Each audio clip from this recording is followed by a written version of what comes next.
नमस्कार मित्रांनो, स्वागत आहे माझ्या यूट्यूब चॅनलमध्ये प्रवीण ब्लॉग्स।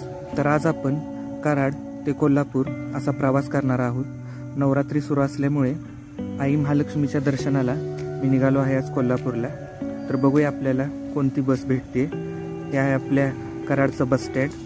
तर सकाळच्या 9:30 वाजले आहेत आणि मी आलो आहे कराडच्या बस स्टँडवरती। सकाळचं लवकरची वेळ असल्यामुळे थोडी गर्दी कमीच आहे बस स्टँडवर। बघूया आता आपल्याला कोल्हापूरला जाण्यासाठी कुठली बस भेटते। ही आहे कर्नाटक डेपोची बस।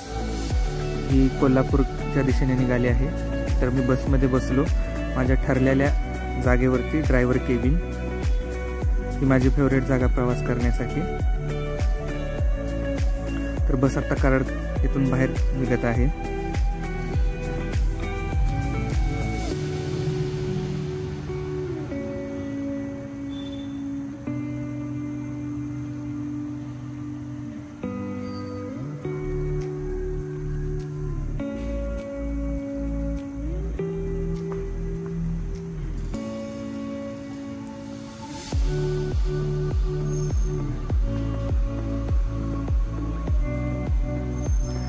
कराडपासून काही अंतरावरती पेटनाका येथे हॉटेल मणिकंदन येथे बस नाश्ता करण्यासाठी थांबली। इथे थोडा वेळ नाश्ता करण्यासाठी बस 10-15 मिनिटं थांबणार आहे। माझा नवरात्रीचा उपवास असल्यामुळे मी काही नाश्ता केला नाही। मी फ्रुटीची बॉटल घेतली।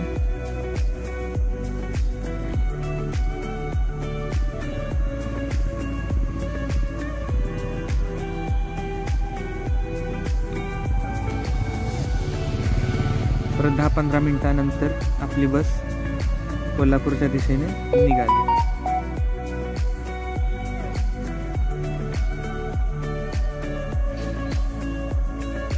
हायवेचं काम सुरू असल्यामुळे रस्त्याला थोडं ट्रॅफिक आहे। त्यानंतर आम्ही किनी टोल प्लाझा येथे पोचलो। कोल्हापूरपासून एक 20-25 किलोमीटर अंतरावरचा हा किनीचा टोल प्लाझा आहे।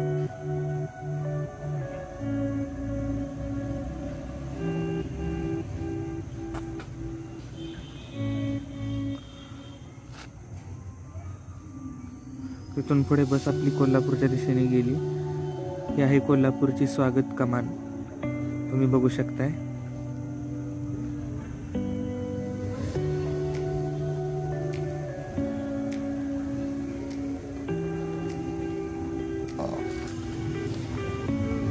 त्यानंतर आपली बस कोल्हापूर मध्ये पोहोचली। हे पाहू शकताय तुम्ही कोल्हापूरचं बस स्टॉप।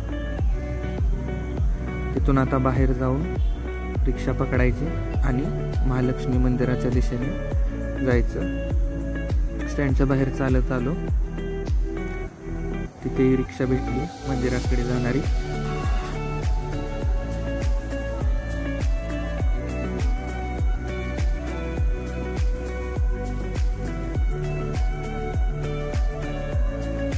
तिथून आम्ही मंदिराच्या दिशेकडे निघालो रिक्षातून उतरून।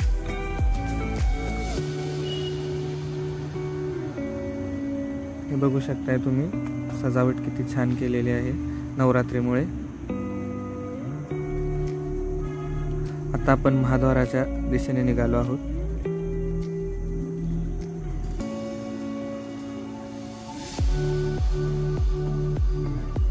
नवरात्रीचा उपवास असल्यामुळे चप्पल पाळली होती मी। ऊन खूप लागत होतं, पायाला चटके बसत होते। आता आपण मंदिराच्या दिशेने निघालो आहोत।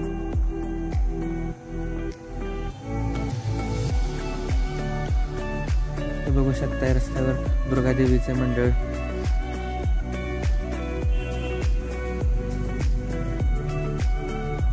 हा कोल्हापूर महालक्ष्मी मंदिरापासून महाद्वार।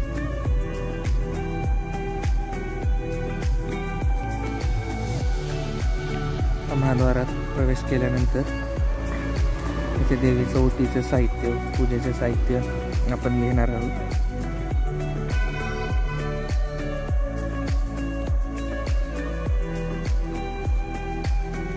हे बघू शकताय देवीचं साडी, ओटीचं साहित्य, हळद, कुंकू सर्व इथं आहे।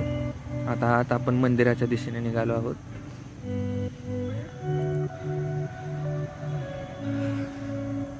हा मंदिर परिसर आहे सगळा.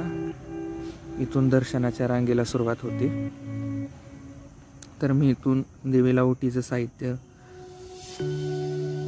हार, वेणी, गजरा घेतला आणि आता दर्शन रांगेकडे निघालो आहे.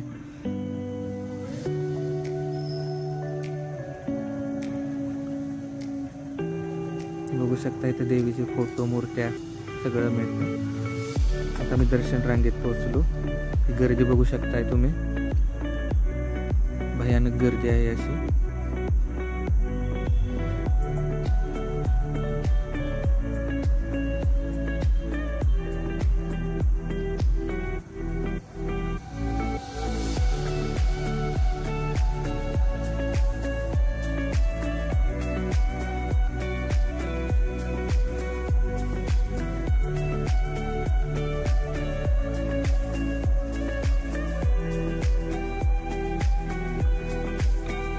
आता आपला मंदिर परिसरात पोहोचलो आहोत. हा मंदिर परिसर बघू शकताय किती गजबज आहे लोकांची.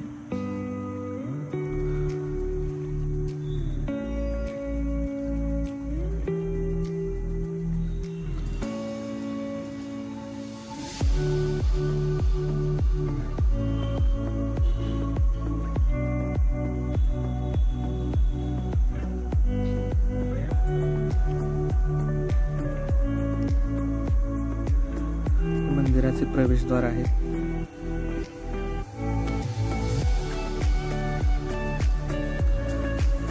हिंद देवस्थान समितीच्या वतीने भक्तांना पाण्याची सोय केलेली आहे. प्रथमोपचार केंद्र सर्व देवस्थान समितीच्या वतीने केलेलं आहे. तब्बल 3.5 तासानंतर माझं देवदर्शन झालं. त्यानंतर मी बाहेर आलो. गर्दी पाहू शकताय तुम्ही. मंदिर खूप छान पद्धतीने सजवलेले आहे.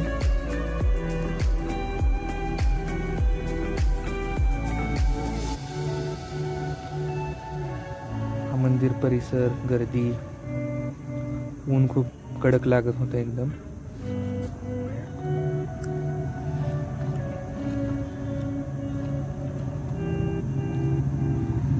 श्री अंबाबाई प्रसन्न. बघू शकताय दागिने, सर्व प्रकारचे दागिने.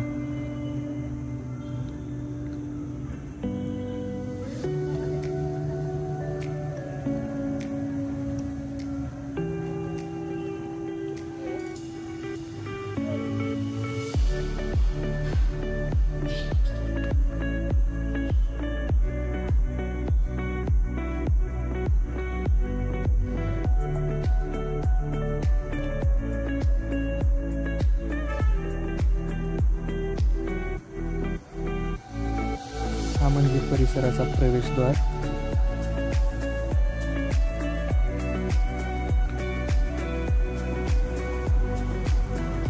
इथे भजनी मंडळ आपले भजन सादर करतात.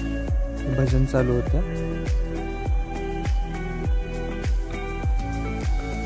ही पाहू शकताय तुम्ही देवीची सोन्याची पालखी, महालक्ष्मीची.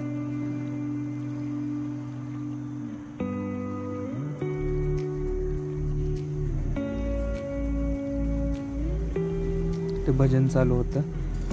जे थोडा वेळ थांबलो.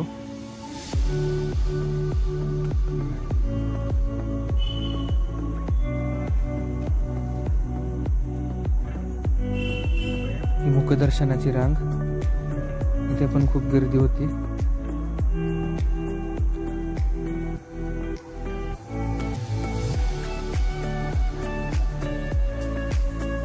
त्यानंतर मी बाहेर येऊन, हा भवानी मंडप आहे, तिथे सुद्धा देवीचं मंदिर आहे. तर तिथे जाऊन सुद्धा मी देवीचं दर्शन घेतलं. तिथे सुद्धा खूप गर्दी होती. बघू शकताय तुम्ही, गर्दी आहेत. बरेच लांबून लोक दर्शनासाठी येतात.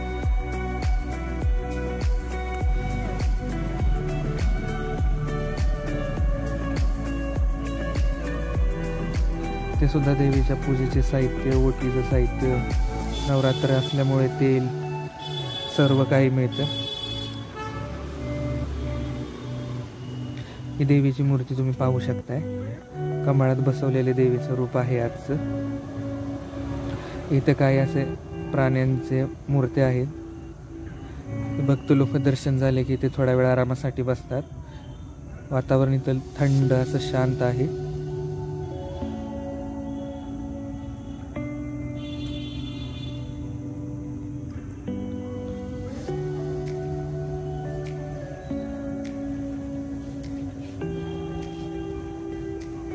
इथे थोड्या वेळ झाल्यानंतर मी मंदिराजवळील बाजारपेठेत गेलो. इथे फुले, हार, असं देवाच्या पूजेचं साहित्य सर्व काही होतं. गुलाबाची फुले, झेंडूची फुले, जरबेरा, कमळ, अशा बरेच विविध प्रकारची फुले इथे आपल्याला बघायला मिळतील. रांगोळी,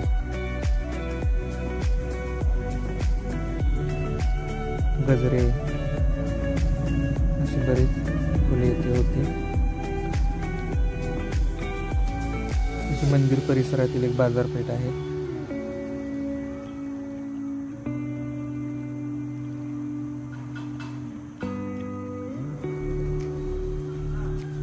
बघा, देवीच्या पूजेला लागणारे सर्व साहित्य इथे मिळतं. परत थोड्याच पुढे गेल्यानंतर आपल्याला इथे आवळा, कैरी, चिंच अशा गोष्टी मिळतात. पुढे गेल्यानंतर एक ताई उभी होती. तिने चांगला संदेश दिला. तर असेच व्हिडिओ पाहण्यासाठी माझ्या चॅनलला लाईक आणि सबस्क्राईब करा. धन्यवाद.